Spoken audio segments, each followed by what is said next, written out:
All right. Our next question is from @SarahBrooks2484. And Sarah asks, I have a question about suppositories. What base did you use for your suppositories and RSO? I'm using coconut oil, but it melts very quickly. All right, awesome. That's a great question. It's one we get here all the time at Movida and MyFitLife.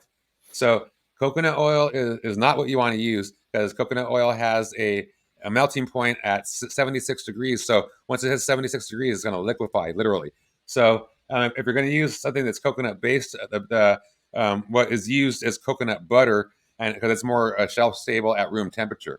Okay, but even better than that, and what's more shelf stable, and in other words, it stays more solid at room temperature, is cacao butter, CACAO, and it's basically the butter that's derived from the cacao bean, which is a chocolate bean, and you can find it at any health food store like Whole Foods or Sprouts or whatever, and online.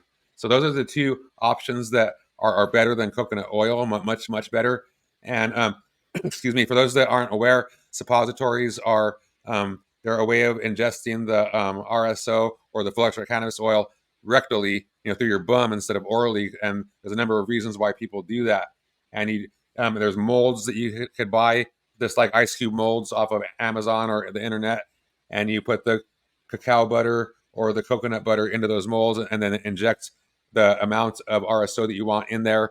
And then you can put them in the refrigerator, and they'll form up, and then you put them up your bum, and let it take its course. The other option to that, that some people do, is they'll put they'll get the 1 gram syringes. That's why those are popular too.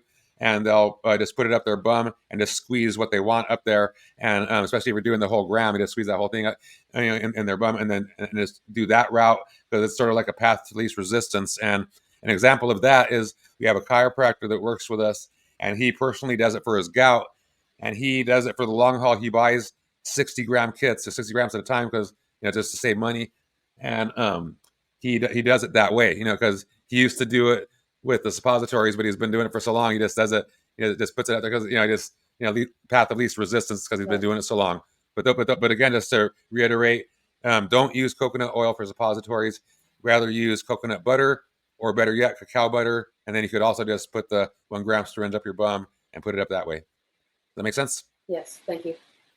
Awesome.